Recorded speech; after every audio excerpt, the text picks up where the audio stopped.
Abooluganda Mukama yebazibwe. Leero Sunday is our family unity Sunday.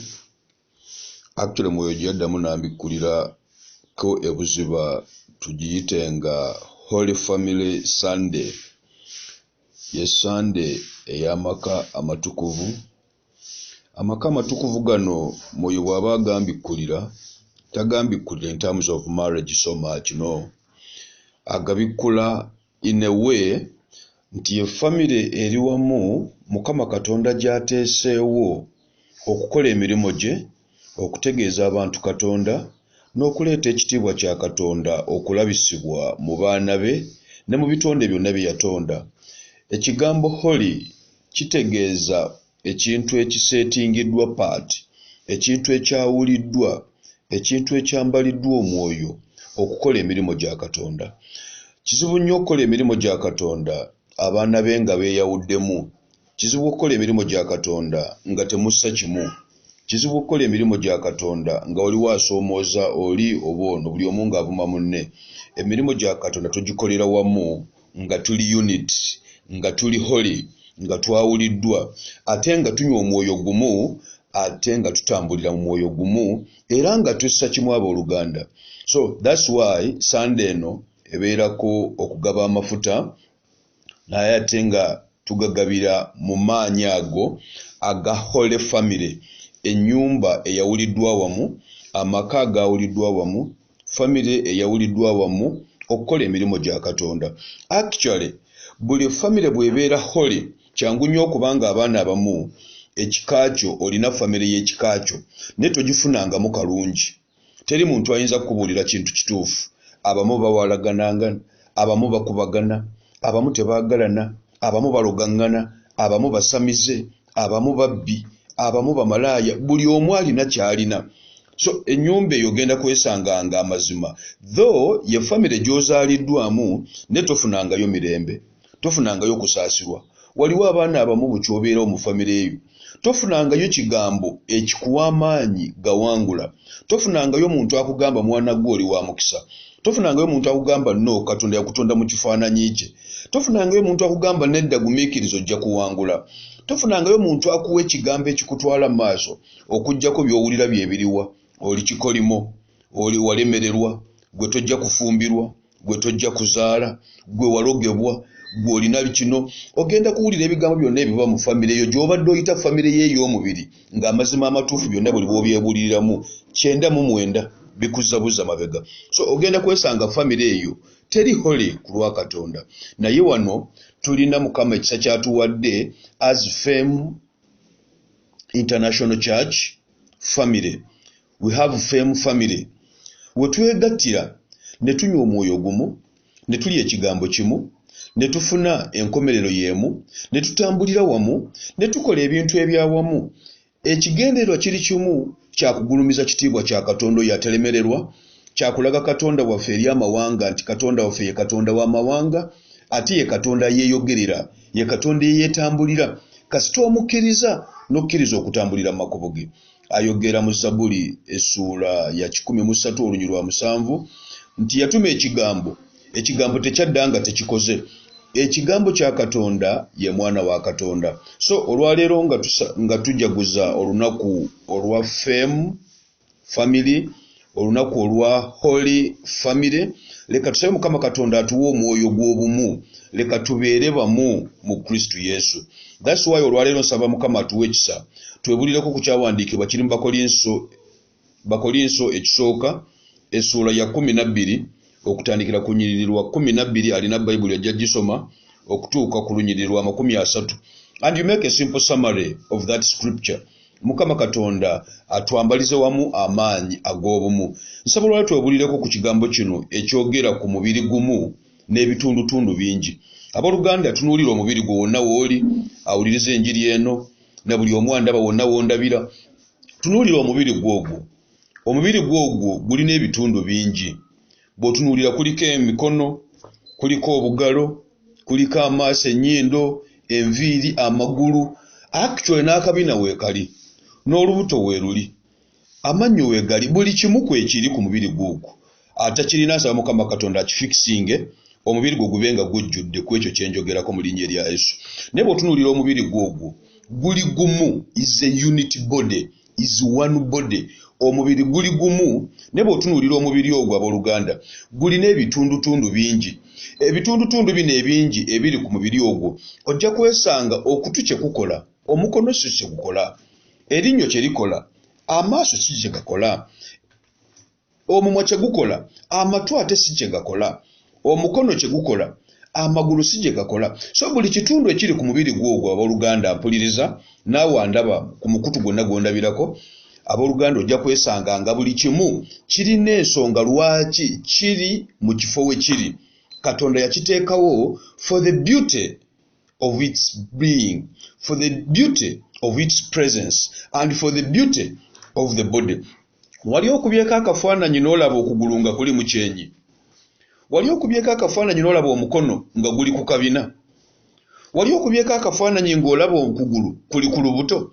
Abooluganda, you'd be so amorphous. Byali bali tebitegeerekeka. Naye Mukama Katonda yakudesigninga in a way nti omubiri gwo guli gumu naye ebitundutundu byonna biri mu bifo byabyo. Of recent nalina omukutu gwendaba nga ndaba omwana alina okugulu nga kuli mu mugongo. Nagenda nendaba omwana era omu ku mukutu ogumu gwe nali ndaba ng'omwana alina amagulu 3. Abooluganda nagamba no Mukama amazima matuufu teri kitaliiyo. Ebintu ebisinga bw'oba nga tonnakiraba oyinza okulowooza tekiriiyo. Naye abooluganda, whichever you speak about, whichever you talk about exists. Bintu bingi gye biri okujjako ebimu tebinaba kubeera manifested mu buliwo n'ebibanga gye biri.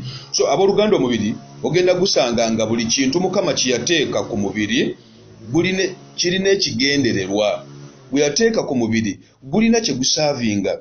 Buli kimu kye yateeka ku mubiri kirina ensonga lwaki weekiri naye nga lwaki. Byonna biteekawo okunyumisa omubiri ogwo ate omubiri gubeere n'ebitundutundu eby'enjawulo ebigulumiza ekitiibwa kya Katonda.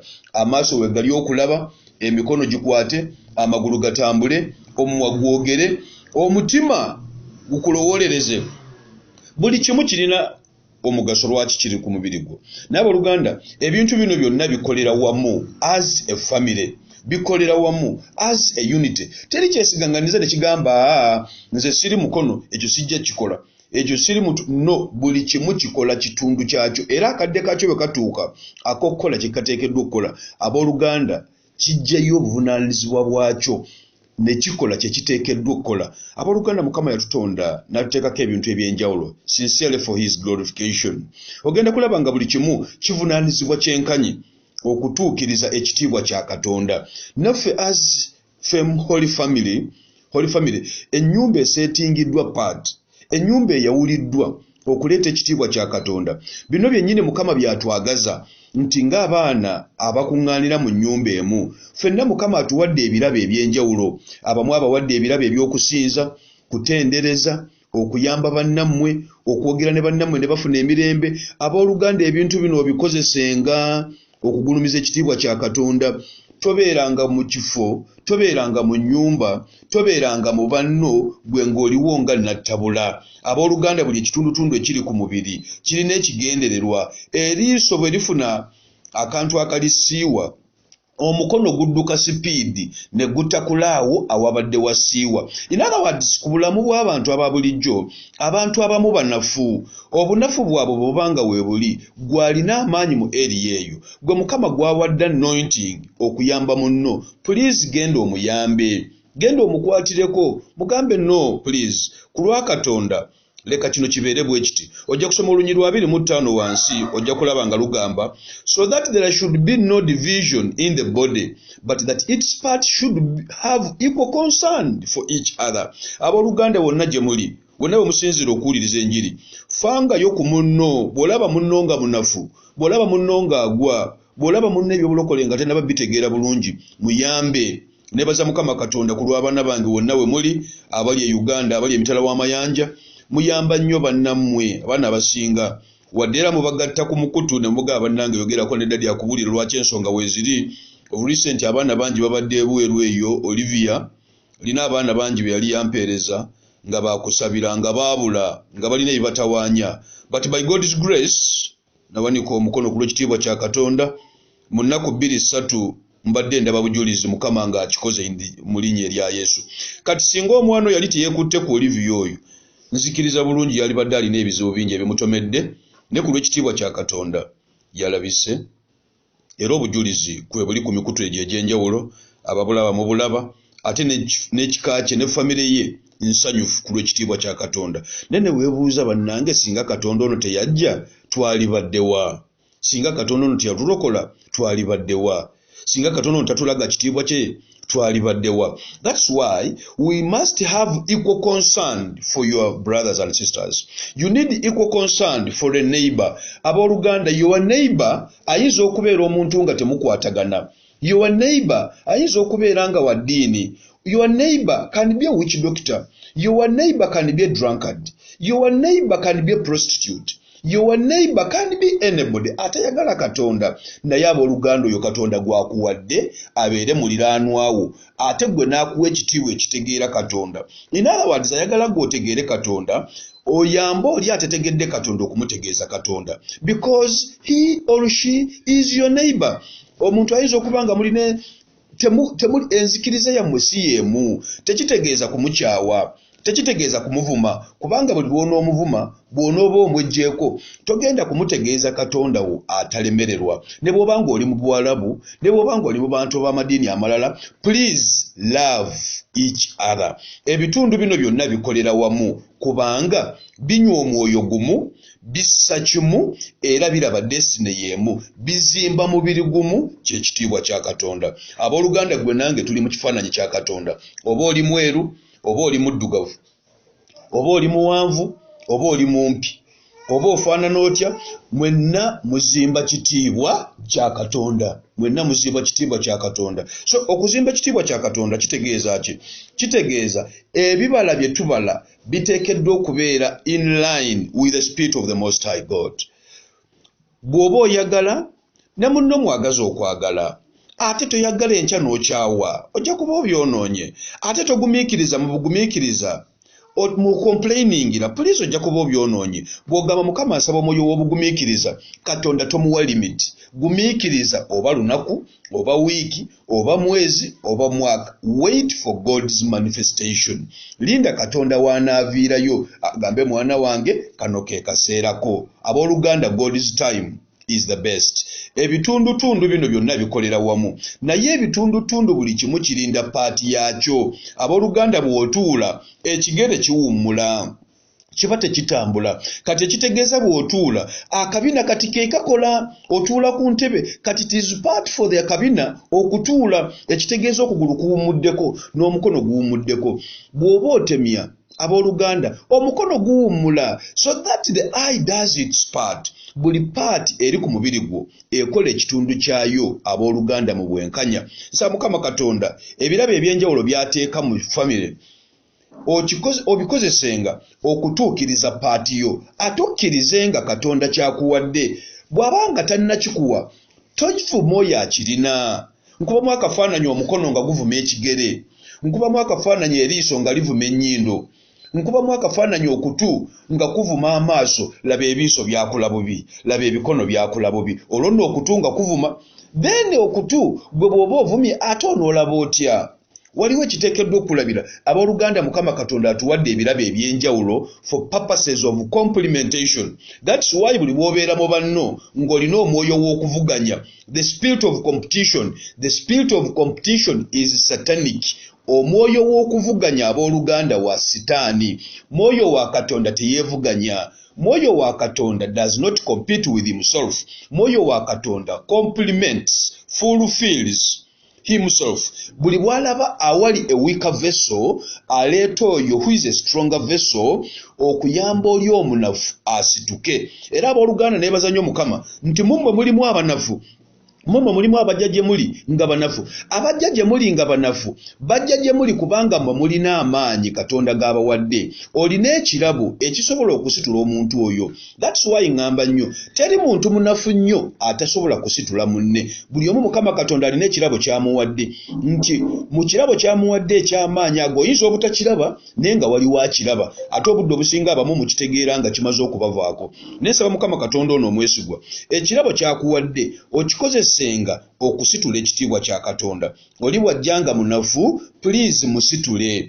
Oli bw'ajjanga tabitegeera, musitule. Ate omuwanirire. Tomala musitula, ate gwe n'ogwa. Don't become a signpost. Abooluganda. Musitule, muwanirire, paka lwasumuluka ng'ategedde the full manifestation of the word of God mu bulamu bwe. Leka Mukama Katonda akukozesenga nti when you are a strong vessel, please uplift a weak vessel. Abooluganda ekitiibwa kya Katonda nziramu kyeragira nnyo mu bunafu bwaffe. Obunafu bw'omuntu bulaganya ekitiibwa kya Katonda. I'm not saying that you become weak. No. I'm saying let your weakness manifest God's strength.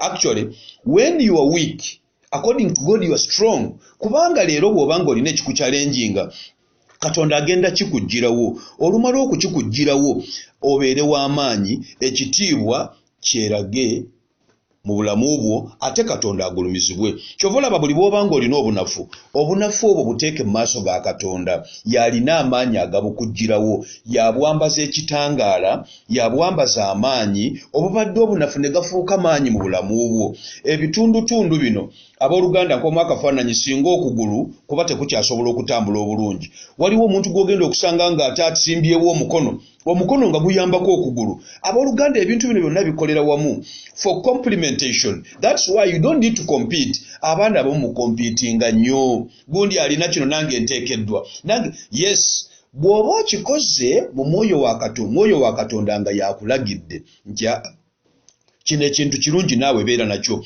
Ate n'osaba oyo abigaba. Not in the form of competition. Abamu competinga nnyo necessarily. Notuka n'ogamba wakiri singa kimuvaako nze ne nkitwala, wakiri singa kifa nze ne mbeera nakyo, kati olina abayera balinanga ekyange. Nedda, that spirit is satanic. Ate obudde obusinga ne bw'obanga okyalina okulemererwa, bw'obanga okyalina okufiirizibwa, manya ekyo kyennyini kye kikukuba. Oyinza obutakimanya naye ng'ekikukuba. Bwe ky'oba omanya mwoyo wa Katonda, compliments his fruits, his gifts. Oli bw'aba alina ekirabo ekyokuwonya, ekyokusumulula, eky'obunabbi, ekyokusomesa, ekyokuyigiriza, these gifts complement each other. Bitambulira wamu. Tofunanga kirabo, tofunanga Mukama kyakuwadde ekirungi n'okikozesa okunyigiriza banno, n'okikozesa okulemesa banno, ne weekika you become a stumbling block mu bulamu bwa banno. No, we are building one body. That's why mwoyo wa Katonda yambikkulira Holy Family at Fame International Church. One family which has one body, which has one faith, erina okukkiriza kumu, erina ekigambo kimu, erina ekigendererwa kimu, erina okwagala kumu, erina obugumiikiriza, erina byekola mu nnyumba nga bigulumiza ekitiibwa kya Katonda. Abooluganda mbaaniriza mwenna mu Holy Family at Fame International Church. We tukkiriza ekigambo kya Katonda nga ye ttaala yaffe. Ekigambo kya Katonda kye kitumulisiza. Ekigambo kya Katonda kye kituliisa, kye kitutambuza. Ekigambo kya Katonda kye kituwa obulamu. Abooluganda ebyensi byonna byolaba obyetaaga. Naye bwe bibanga tebiriimu Katonda, ne bw'olibanga ozimbye ekkalina ezijuza Uganda eno, ne bw'oliba olina ebidduka ebinyirira nga ki, bwe bibanga tebirina Katonda, that's not a blessing at all. Abooluganda, that's not a blessing at all. That's why buli abeera mu Holy Family nsooka musabira era nakumwambulako byambalo ebibadde bimumalako emirembe, ebibadde bimuleetera okwemulugunya, okufiirizibwa, okulemererwa, okukyayibwa, obutaagalibwa, agazimuzimu agabadde gamwambala. I don't fight with these spirits. I command them because I've been given that power to only command demons to bow. And the word of God says, Abarumi 14:11, that every knee shall bow and every tongue shall confess. Era bw'osoma Matayo 15:13 agamba, Katonda ky'ataasimba muggwe alikisimbula. Naye akisimbula atya? Akisimbula n'abo baawadde amaanyi ge, akisimbula n'abo baawadde obuyinza bwe, akisimbula n'abo baawadde ranks to preach and teach his word mu mawanga ag'enjawulo. That's why buli baana abajja mu nyumba muno nsaba nnyo Mukama Katonda abagirengawo amaanyi amabi agabadde gabalondoola, coming as following spirits, monitoring demons, abateeke mu kisa eky'emirembe. Abooluganda buli lw'obeera mu Yesu sooka osabenga emirembe, sooka osabenga essanyu. Abooluganda ebyo bituula mu bulamu bwo, ebisigadde bigenda kwereeta. Katonda ayagala nnyo okutuula awali emirembe. Awali emirembe Mwoyo wa Katonda waatuula. Mwoyo wa Katonda kasita atuula, manya ne Katonda agenda kutuula. Katonda is omnipresent, ali wonna, but his manifestation is only where his spirit is. Ate omwoyo wabeera ebyamagero, wabeera ebyewuunyisa, wabeera obubonero, wabeera enkyukakyuka. Abooluganda olaba bulabye omuntu ng'akyuse lunaku lumu, mwezi gumu, mwaka gumu n'ogamba bannange. Mu myezi ebiri, mu mwaka gumu omuntu ono Mukama amukoledde ebintu bino. Yes, manya bumanya nti Katonda atuula mu ye. Katonda buli lwatuula mu ggwe kyakola kukyusa bulamu bwo, kukyusa ebibadde bikutawaanya, kukyusa by'obadde otambuliramu nga bikyamu, kukyusa bulamu bwo. Abooluganda n'akufuula what you call living testimony, obujulizi obulamu, nti ne bw'oba teweeyogeddeeko neiba we agenda kulabula byagambe nno amazima Katonda ono mwesigu. Kale laba oyasulanga mu bbaala, oyasulanga mu masabo, oyasulanga mu kino, oyabeeranga mu kino, ne Mukama Katonda yamuyamba bannange, ne Katonda ono nga mwesigwa. Nsaba Mukama Katonda buli ali ku mukutu guno ng'owuliza ekigambo kino, Mukama Katonda akufuula obujulizi obulamu, Mukama Katonda akufuula obujulizi obutambula, Mukama Katonda akufuula obujulizi obuteegaanika, Mukama Katonda akufuula ekyamagero. Buli ky'oyogera, buli ky'olowooza, buli ky'okwatako leka kirabenga omukisa, ne kigenda kulaba omukisa because okkiriza Yesu okuyingira mu bulamu bwo, okkiriza okutambula ne Yesu, okkiriza okubeera Yesu omulokozi w'omwoyo gwo. Abooluganda tofa ku mubiri, tofa kugejjerukuka, tofa kukola mubiri gw'ebweru. Fuba nnyo okuzimba omubiri ogw'omunda, which is the spiritual body. Fuba nnyo mu linnya erisinga amaanyi erya Yesu. Omwoyo gwo okubeera nga gutukuziddwa, omwoyo gwo okuba nga gwambaziddwa ekifaananyi eky'obwakatonda, omwoyo gwo kasita gubeera clean, ebyebweru bigoberera bugoberezi. Jjukira omubiri gufa, naye omwoyo gudde eri eyagutonda. Abooluganda kola nnyo expressing the inward beauty. The spirit must be beautiful. The spirit must be clean. Don't look at the outside. Look at the inside. Omutima gwo guli gutya? Obudde obusinga ekikuvaamu, obudde obusinga ky'ofulumya kye kikuleetera obuwanguzi, ky'ofulumya, ky'olowooza, kye weebuulirako. That's why nsaba Mukama Katonda atuweeyo even bye tugenda okukozesanga bulijjo buli kaseera nga their meditational tools. You need to meditate upon the word of God. When you meditate upon the word of God, you overcome buli kibadde kikutawaanya, because through meditation the Spirit of God sits onto your heart. It changes your heart, it changes your vision of things, it changes n'abo abakwetoolodde. Otandika okwawula emyoyo n'ogamba guno omwoyo mulungi ngwetaaga, guno omwoyo mubisi gwetaaga, kino nkyetaaga, sino kikyetaaga. Ofuuka spokesperson wa Katonda. That's why omubiri bwe guba guzimbibwa abooluganda togenda kusanga muti nga gumeze ku mubiri gwo, because it's not part of your body. N'ekirungi ku bulamu obwo Mukama Katonda akiteeseewo, ate tukikozesa okuzimba obwakabaka bwa Katonda. So yonna gye muli weetaaga okuzimba omubiri gwa Katonda. Leka wonna w'oli Katonda wo alabisibwe nti ye Katonda, alabisibwa mu bikolwa, alabisibwa mu bikolwa. Abooluganda muve mu kwogera bwogezi. Mukama yeebale. Abaana bange in Holy Family Fame International Church mukola nnyo ebintu ebigulumiza Katonda. Mukama yeebala ate abawanirire, naye togendanga waggulu wa Katonda. You always must be below the God you serve. Kiriza Katonda abeere waggulu, kiriza kuba nti oli mwonoonyi osabenga ekisonyiwo, kiriza Katonda okukulemberanga n'okumulisizanga. Ne bw'obanga olina amadegrees ameka, ewa Mukama they don't matter. They only matter when God is ahead of them. They only matter when God becomes an integral part of your education. They only matter when God becomes an integral part of your wealth. Nene bw'obeera n'ebyobugagga, ne bw'obanga wasoma otya, ne bw'obanga oli mulungi otya, ne bw'obanga oli bannange nga bakuywako otuzi nga batunywa, ebyo byonna tebikuyamba Mukama Katonda nga tabiyingiddeemu. All that is vanity of vanities. Ne byonna bigenda kukola amakulu abooluganda, ne bwe ziba mpapula zo, ne bwe kiba kiki kya bugagga kyonna Katonda nga abiyingiddemu. That's when you are going to have peace. That's when you are going to have joy. That's when you are going to see amazima amatuufu, a living testimony. Katonda agenda kuyamba nnyo mu buli mbeera kasita okoowoola erinnya lye, kasita omukulembeza ate n'okulembeza ekigambo kye. Abooluganda, leka Mukama Katonda akuyambenga mu linnya erya Yesu okutegeera amazima g'ekigambo kye, kubanga tumusinza mu mwoyo ne mu mazima. Leka Mukama Katonda kulemberenga mu buli mbeera. Kyova olaba mu kuzimba omubiri gwa Kristo, Yesu yagamba nedda, nteeseewo abatume, then nteeseewo banabbi, nteeseewo abasomesa, nteeseewo abakozi b'ebyamagero, nteeseewo abawonya, nteeseewo abo abalina ekirabo ekya administration. Naye mu byonna ng'abeera agamba olunyiriri olusembayo olwa 3 but eagerly desire the greater gift.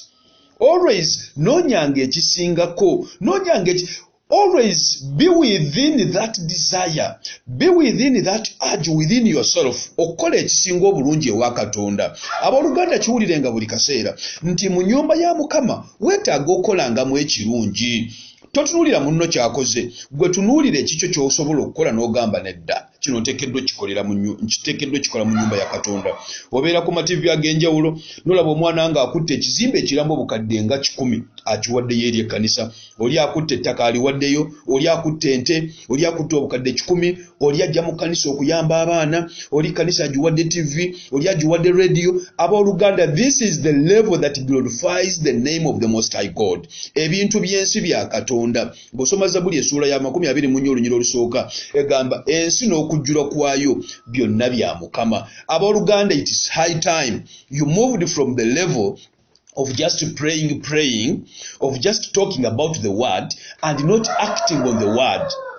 Abooluganda, weetaaga okubaako ebintu by'okola nga gwe okikolanga gwe n'ogamba kino kisaana Katonda, kino leka nkiwe Katonda. Abooluganda, buli lw'oba Katonda ekisinga obulungi akuddiza ekisuukundiddwa, ekikkaatiddwa era ekyomuyiika. Our God deserves the best. Ekyo kyenjagala okwogera.